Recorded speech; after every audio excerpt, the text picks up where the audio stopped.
స్వచ్ఛమైన నాణ్యమైన గౌదర్పార్ పూజా ఉత్పత్తులు www.gaudarpar.com ద్వారా ఆన్లైన్ లో ఆర్డర్ చేయండి. మీ ఇంటిని దేవాలయంగా మార్చుకోండి. నమస్తే రమగారు. నమస్తే జయ. రమగారు, సాధారణంగా మాట్లాడుకునేటప్పుడు బీరకాయ పీచు చుట్టరికాలు, అయితే ఎక్కడో దూరపు చుట్టరికాలు, ఇట్లాంటి మాటలు వింటుంటాం కదా. అసలు బీరకాయ పీచు చుట్టరికాలు ఏంటండి? అసలు ఆ మాట ఎందుకు వచ్చింది? దీని వెనకాల ఏమన్నా కథా కమామిషి ఏమైనా ఉన్నాయా? కథలు ఏముంటాయి? బీరకాయ పీచు అంటే మన అమ్మమ్మ చెల్లెలు కూతురు కొడుకు వాళ్ళంతా మనకి పిన్నులు మామయ్యలు అవుతారు కదా. వాళ్ళ ఆడపడుచులు, అమ్మమ్మ చెల్లెలు కూతురు ఆడపడుచు బావ తోడుకోడలు, ఎంత దూరం పోయింది, ఎక్కడికెక్కడికో వెళ్తుంది. కానీ వీళ్ళంతా మనకు తెలిసే ఉంటారు. వీళ్ళంతా మనకు తెలిసే ఉంటారు. ఏవో పెళ్ళిళ్ళకి వెళ్తాము, వీళ్ళు అంతా వస్తారు. నువ్వుటే చిన్నప్పుడు ఇంత ఉండేదానివే అంటుంటారు. వీళ్ళంతా మనకు తెలుసు. ఇప్పుడు ఇదివరకట్లాగా ఏంటంటే మనం గుంపులతో బాగా పెళ్లిళ్ళలో కలిసేటప్పుడు అందరినీ చుట్టాలు, మా వైపు బలగం చాలా పెద్దది. బలగం పెద్దదంటే మన బలగానికి మన ఇంట్లో డజన్ మంది పిల్లలు ఉండడం, వీళ్ళందరికీ భార్యలు, వాళ్ళందరికీ అన్నదమ్ములు, అదే కాదు, చిన్నమ్మమ్మలు, చింతాతయ్యలు, పెత్తాతయ్యలు, మామయ్యల తోడల్లుళ్ళు, మేనత్తల తోడుకోడళ్ళు, వీళ్ళందరినీ కలుపుకునేవాళ్ళం. అదంతా పెద్ద బలగం. వాళ్ళంతా కూడా మనకు అవసరానికి సహాయాలు చేసేవాళ్ళు. ఉమ్మడి కుటుంబాలు ఉండేవి. వాళ్ళ ఇంట్లో పెళ్ళుంది అనుకో, ఒక ఇంట్లో పెళ్ళుంది, ఈ రెండో ఉమ్మడి కూడా వాళ్ళతోటి సంబంధం కలిగిన 10-12 కుటుంబాల వాళ్ళు పోయి అక్కడ పడి పనిచేసేవాళ్ళు. అవును, చుట్టరికాలు దూరం అయినా కూడా పనులు పాటలు నడిచేవి. వీళ్ళకి ఏదైనా అవసరం అయితే వాళ్ళంతా వచ్చేవాళ్ళు. ఆ ఇంట్లో బాగా పనిచేయగలిగే వాళ్ళు, సమర్థులు, కొంతమంది ఏమో ఏమంటే మేనేజ్మెంట్ స్కిల్స్ ఉన్నవాళ్ళు, ఈవెంట్ మేనేజ్మెంట్ చేయగలిగిన వాళ్ళు, పెళ్ళిళ్ళకి దగ్గరుంటే ఫలానా పెద్దబాబు, మా పెద్దక్కయ్య గారు పెద్దబ్బాయి అన్ని పనులకి బ్రహ్మాండంగా చేస్తాడు. పెద్దబాబు ఉంటే చాలా ధైర్యం, వాడు హ్యాండిల్ చేస్తాడు అన్ని రకాలు. వంట వాళ్ళని హ్యాండిల్ చేసేస్తాడు, పెళ్లి మండపాన్ని హ్యాండిల్ చేసేస్తాడు, ఏదైనా తగాదా వస్తే దాన్ని హ్యాండిల్ చేస్తాడు. ఫ్యామిలీకి ఒకరు ఉంటారు కదా అట్లా ఉంటారు కదా. అట్లా హ్యాండిల్ చేయగలిగే చుట్టాలని పట్టుకుంటాం. వాళ్ళు మనకు దూరమైనా సరే వాళ్ళతో క్లోజ్ రిలేషన్ మెయింటైన్ అవుతుంది. మా ఊరు పల్లెటూరు కదా. పల్లెటూరు అంటే కొంతమంది కజిన్స్ కలిసి ఉండేవాళ్ళం. మా అమ్మ నాన్నకి సొంత వాళ్ళు లేరు, కానీ ముత్తాత గారి కజిన్స్ మేమంతా ఒకే కుదుట్లో వాళ్ళం, ఒక చోటే ఉండేవాళ్ళం. మా పెద్దమ్మ ఒక ఆవిడ, మా పెద్దమ్మ, 2 పెద్దమ్మలు అన్నదమ్ములకే ఇచ్చారు. వాళ్ళ తమ్ముడు, వాళ్ళకు కూడా సవితమ్ముడట, ఆయన ఓన్ బ్రదర్ కాదు, బాబురావు మావయ్య, చిట్టుకుడూరికే మావయ్య ఆయన. మాకు కనీసం 4-5 తరాల వారుంది వాళ్ళతోటి. మావయ్య అని వెళ్ళిపోవటం ఆయన దగ్గరికి, ఆయన ఆయన కబుర్లు చెప్పేసుకోవటం, పెళ్లి సంబంధాలు చెప్పేయటం. ఎన్ని తరాల వారుంది. బీరకాయ పీచు చుట్టరికమే అది. ఆపేక్షలు ఉంటాయి, దూర బంధువులు. బాబురామాయణ ఇప్పుడు తలుచుకోవడంతో కూడా నాకు చాలా సంతోషంగా ఉంది. స్వర్గస్థులు అయ్యారు కానీ చాలా ఫ్రెండ్లీయో. పెళ్లిలో ఆయన ఉంటే సందడి, చాలా బాగా మాట్లాడేవారు, అందరినీ పలకరించేవాళ్ళు. అలా మన కుటుంబాల్లో కూడా ఉండే ఇంత దూరపు చుట్టరికాన్ని బీరకాయ పీచు చుట్టరికాలు అంటారు. మన కుదురుని, మన మొదలుని వెతుక్కోవటం, దానికి ఈ బీరకాయ పీచులు చాలా హెల్ప్ చేస్తాయి. నిజం అండి, అది తెగదు. బీరకాయ పీచు తెక్కండా ఉంటుంది, దాని సంతోషం వస్తుంది. బీరకాయని ఒలిచామనుకో, దాని మొదలు ఒక దారం ఉంటుంది, అది ఇలా ఇలా ఇలా ఇలా అల్లుకుంటూ చివరి దాకా వస్తుంది. దీని మొదలు కనుక్కోలేం మనం, అల్లికగా ఉంటుంది. కావాలంటే ఎండిన బీరకాయలు, నేతి బీరకాయలతో ఒళ్ళు దొంకునే అలవాటు ఉన్న వాళ్ళు బీరకాయ పీచుతో బాడీ స్క్రబ్ గా పనిచేస్తుంది. అవును, అలవాటు ఉన్న వాళ్ళు చూడండి, ప్రయత్నం చేసి. అసలు దాన్ని విడదీయలేమన్నమాట. అలా విడదీయరాని సంబంధాలు కలిగి ఉండటాన్నే బీరకాయ పీచు చుట్టరికం అంటారు. ఎక్కడదో బీరకాయ పీచు అంటే దూరం అని చెప్పటం, కానీ వదలలేమని చెప్పడం అన్నమాట. వదలలేని, వదిలించుకోలేని సంబంధం అది. వాళ్ళతోటి ఏవో కొన్ని ఎమోషన్స్ కలిసి ఉంటాయి.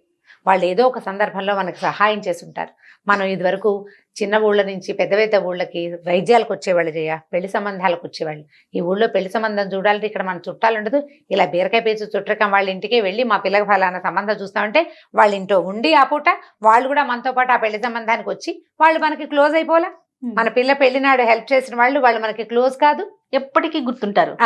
ఒక అనారోగ్యానికి ఇక్కడ ఏదో అప్పట్లో ఉస్మానియా హాస్పిటల్లోనూ అక్కడ నిమ్స్లోనూ చూపించుకోవడానికి తిరిగేవాళ్ళు.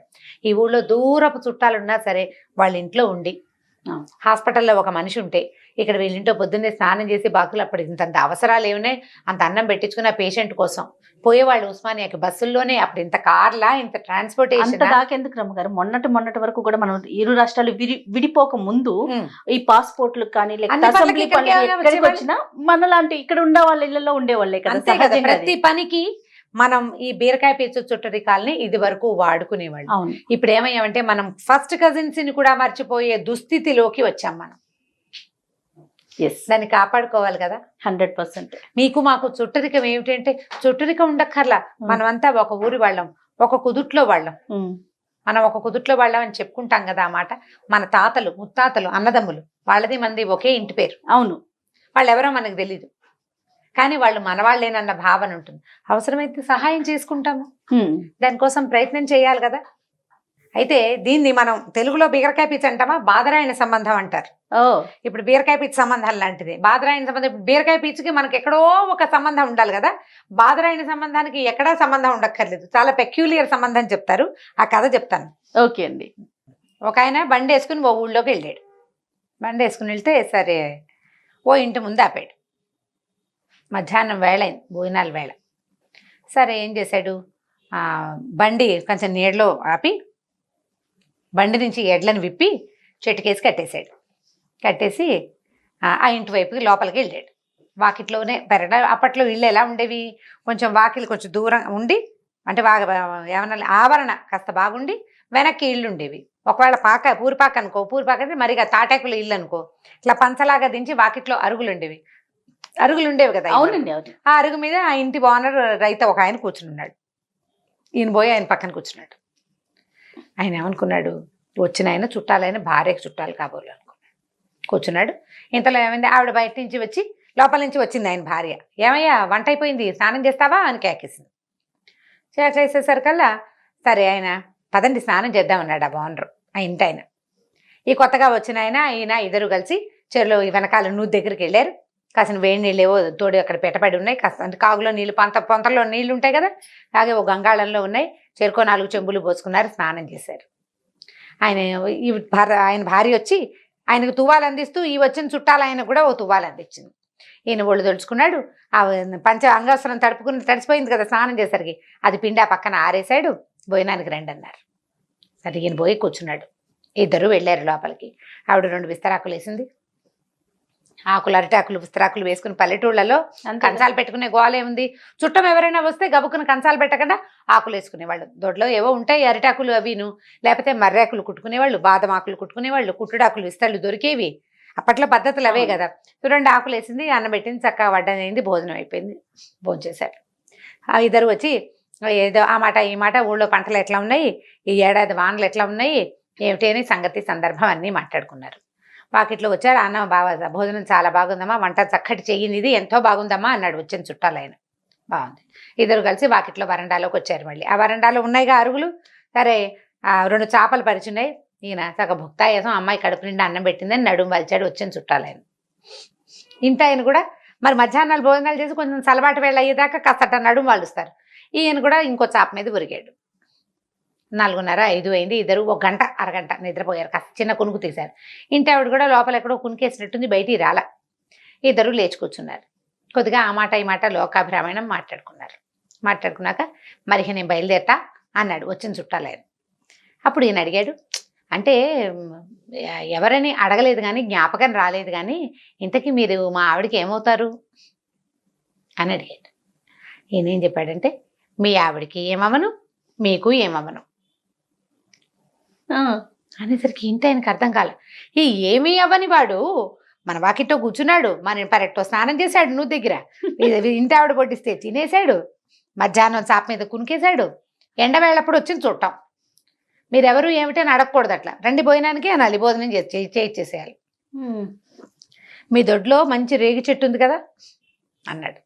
అవునండి, మీ ఇంట్లో రేగి చెట్టు ఉంది, నా బండి చక్రాలు రేగి చెట్టు చెక్కతోటి చేసాం. అలాగా మీకు నాకు బాదరాయణ సంబంధం ఉందండి అన్నాడు. బదరి వృక్షం అంటే రేగు చెట్టు. రేగు చెట్టు చెక్కతోటి బండి చక్రాలకి మధ్యలో ఇరుసులు వేస్తారు. మీకు నాకు బాదరాయణ సంబంధం ఉంది.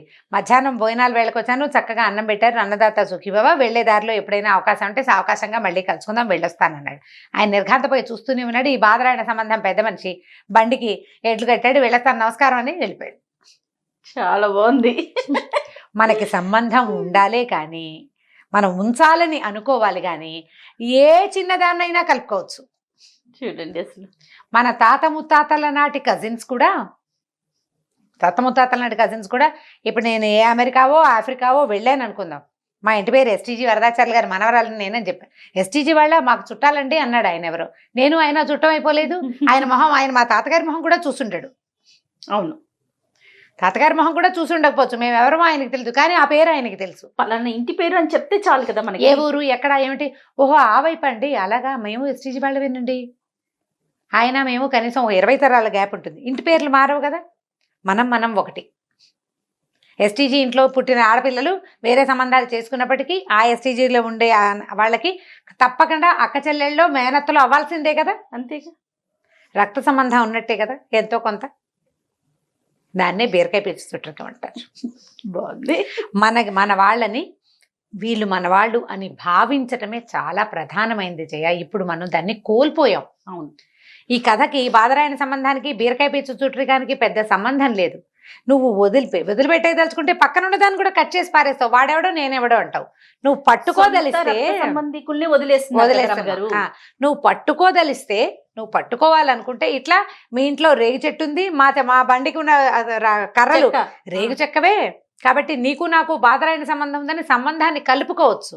మనుషుల్ని కలుపుకుని పోవాలి. మన తత్వాన్ని బట్టి, మన మనసును బట్టి ఆధారపడి ఉంటుంది. కలుపుకుపోవాలి. అప్పుడే మనిషి సంఘజీవిగా ఉంటాడు. ఇతరులు మనకి సహాయం చేస్తారు, మనం ఒకరికి సహాయపడగలుగుతాం. మనకి మనుషులు ఉంటారు, మనం ఎప్పుడూ ఒంటరి వాళ్ళం కాం. దూరపు చుట్టరికాన్ని పురస్కరించుకునైనా ఒక్కసారి హలో అంటాం. నేను ఫలానప్పుడు నా పరిచయం నేను ఎలా చేసుకుంటాను, నేను రమారావి అని యూట్యూబ్లో చెప్పినట్టు చెప్తానా? చెప్పను. ఫలానా రామూర్తి గారి కోడలు నేను చెప్పుకుంటాను, మా మామగారి పేరు చెప్పుకుంటాను, లేదా మా తాతగారి పేరు చెప్తాను. చెప్పుకోవాలి కదా, నేను వాళ్ళ కోడలనండి లేదా వీళ్ళ అమ్మాయినండి అని చెప్పాలి కదా. ఎవరైనా అంతేగా. ఇటో అటో ఏదో రెండూ చెప్పుకోవాలి. ఆయన ఎక్కడ పని చేస్తారు అని అనగానే మా తాతగారు ఏం చేశారో చెప్పాలి, మా మామగారు ఏం ఉద్యోగం చేశారో చెప్పాలి. వాళ్ళది ఏ ఊరో నేను చెప్పాలి కదా. ఆ ఊరు నేను అడుగే పెట్టలేదు ఇప్పటిదాకా, అడుగే పెట్టలా. కానీ ఆ ఊరు ఫలానా చోట ఉంటుంది అనగానే మన గుర్తింపు చాలా సులువుగా అవతల వాళ్ళకి తెలిసిపోతుంది. వాళ్ళు మనం చుట్టాలైపోతాం. చుట్టాలైపోయేందుకు ప్రయత్నం చేయండి అమ్మా. ఫేస్బుక్లో స్నేహాలతో పాటుగా అవి చేస్తున్నాం మనం. సోషల్ మీడియాలో స్నేహాలు విపరీతంగా ఇతోధికంగా చేస్తున్నాం. దాంతోపాటు మన చుట్టరికాలు, మన బాంధవ్యాలు, మన వాళ్ళని కూడా కలుపుకొని ముందుకెళ్ళండి జీవితంలో.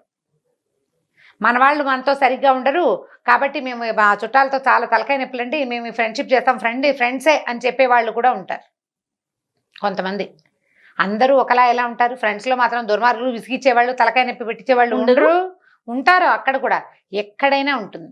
ముందు మనము అనే దాన్ని, మన గ్రూపుని ఉంచుకోవాలి, మన వాళ్ళని మనతో పాటు ఉంచుకోవాలి.